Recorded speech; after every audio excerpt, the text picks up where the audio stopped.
రాయదుర్గం నియోజకవర్గం మెట్టు గోవిందరెడ్డి క్యాంప్ కార్యాలయంలో రాయదుర్గం నియోజకవర్గం వైఎస్ఆర్సీపీ ఎమ్మెల్యే అభ్యర్థి మెట్టు గోవిందరెడ్డి ఆధ్వర్యంలో ఏర్పాటు చేసిన యాదవ ఆత్మీయ పలకరింపు కార్యక్రమానికి అధిక సంఖ్యలో పాల్గొన్న యాదవ కుల పెద్దలు, పార్టీ నాయకులు, కార్యకర్తలు. ఈ కార్యక్రమంలో రాష్ట్ర యాదవ కార్పొరేషన్ చైర్మన్ హరీష్ కుమార్ యాదవ్ పాల్గొన్నారు.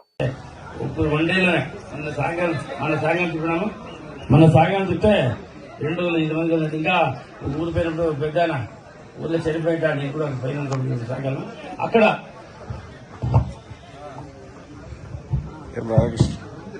అక్కడ 200 రెడీ ఉండి వచ్చానికి చనిపోయాడు. నాకు భయం చెప్తే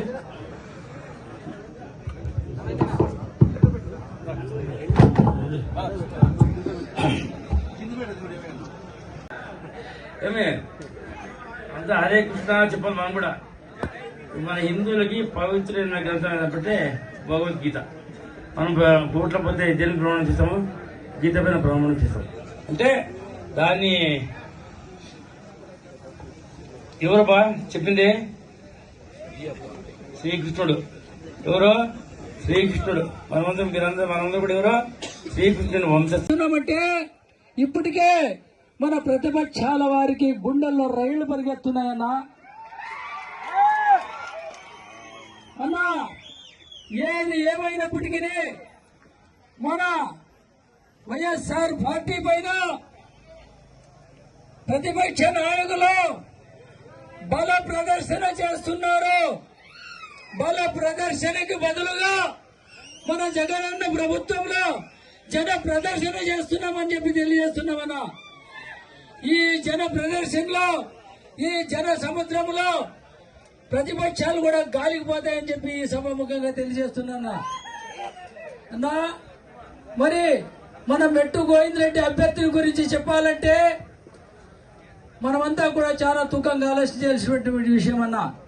ఆయన ఈ రాయదుర్గం నియోజకవర్గంలో ఇక్కడే స్థానికంగా బ్రహ్మాండంగా ఇల్లు కట్టుకొని ఆస్తులు సంపాదించుకొని అన్నిటికైనా పెద్ద ఆస్తి ఒకటి సంపాదించాడన్నా. ఆయన అదే మంచివాడు అనేటువంటి పేరు సంపాదించాడన్నా. ఈ మంచితనమే గోవిందరెడ్డి గారిని ఆశీర్వదిస్తానని తెలియజేస్తున్నా. మరి ఆయన ముఖ్యంగా మన యాదవులు అందరూ కూడా ఆయన కన్నడ వచ్చు, తెలుగు వచ్చు, హిందీ వచ్చు.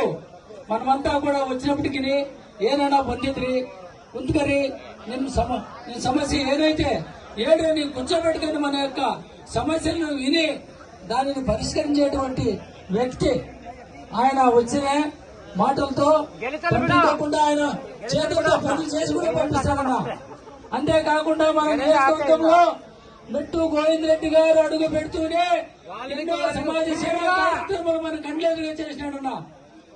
బడుగు బలహీన వర్గాల వారికి మన కాలేజీ గ్రౌండ్ లో ఎంతో మందికి వివాహాలు చేయించి వారికి మాంగళ్య భాగ్యం కల్పించాడన్నా.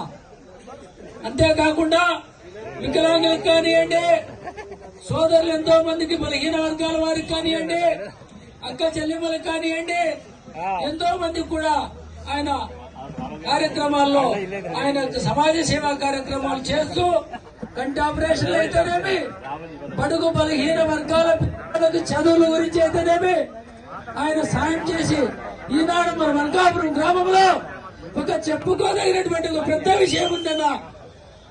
మన గ్రామంలో కులమత భేదం లేకుండా కమ్మ కులములో, చంద్రబాబు నాయుడు కులములో ఉన్నటువంటి ఒక పేద కుటుంబాలు విద్యార్థికి హైదరాబాద్ లో చదువులు చెప్పి పెద్ద మన ఎలక్షన్ లో వచ్చినటువంటి అడిగినప్పుడు అందరినీ అయ్యా జగన్మోహన్ రెడ్డి గారికి ఒక్కసారి సీఎంగా అవకాశం ఇవ్వమని అడిగినాం కదా.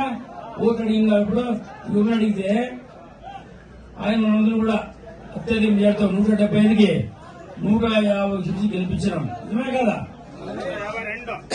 150 సీట్లు గెలిపిస్తే అప్పుడు దానికి ఆయన ఏదైతే హామీలు ఇచ్చినాడో ఆయన ఇచ్చినట్టే హామీలన్నీ కూడా 198% అమలు పరిచిన వ్యక్తి జగన్మోహన్ రెడ్డి గారు.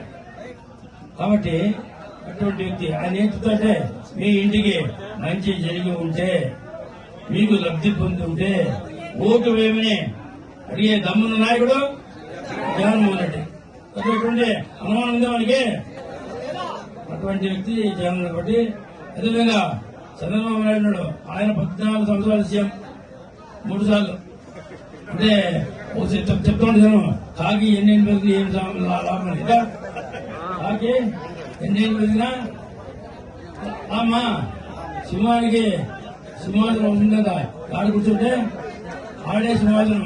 సింహానికి సింహాసనం అవసరం లేదు, ఒక్కడే ఆడ కూర్చుంటే ఆడే సింహాసనం ఒకటి అని ఎక్కడుంటే ఆయన. మనం ముందు చూస్తా ఉన్నాం ఎప్పుడో ఇక్కడ మన ఇది సంఘాల పెద్ద జరిగింది. ఇక్కడ సిద్ధం సభ అనంతపురంలో దాదాపు 10 లక్షల జనాలు. ఎప్పుడన్నా చూసింటా మాట వినింటా? అప్పటి నుంచే మనలో రోజు వచ్చిందే కదా, రోజు వచ్చిందే అందరికీ.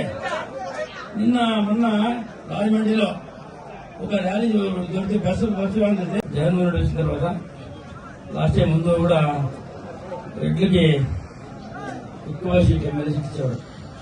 ఈసారి 49 మంది ఎంపీసీ ఎమ్మెల్యే సీట్లు గెలిస్తే 48 సీట్లు, ఇంకా 48 సీట్లు బీసీ సీట్లు జగన్మోహన్ రెడ్డి. ఇప్పుడు అనంతపురం జిల్లాలో ఉంది. ఇవి కూడా అందులో ఉండేది అంతా బీసీలు, ఎస్సీలు, మానేరు తప్ప వేరే ముఖ్యమంత్రి ఎవరు లేదు. ఎక్కడ చైర్మన్ లేదు.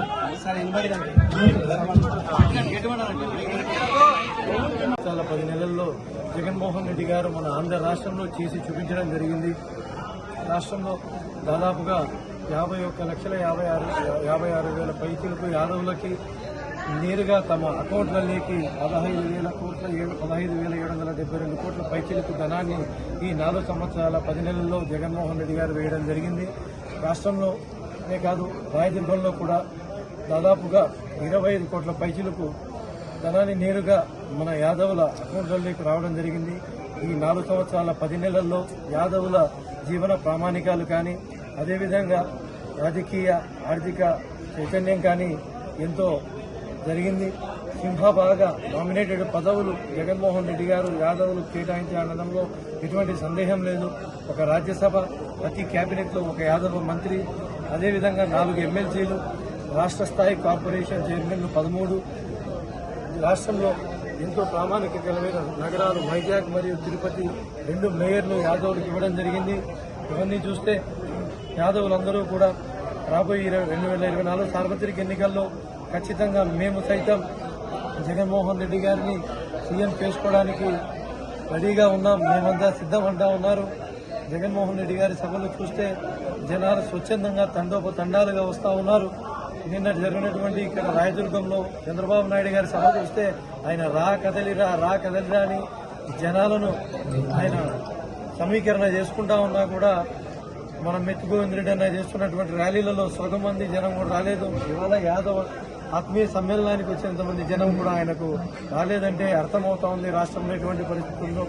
నేను మంచి చేస్తేనే నాకు ఓటు ఏంటంటే జగన్మోహన్ రెడ్డి గారి వైపు ఉన్నారా, లేదంటే నేను ఇది చేస్తా ఇంతకుముందు ఏం చేయలేకపోయినని చెప్పుకునే చంద్రబాబు వైపు ఉన్నారో మనందరికీ అర్థమవుతా ఉంది.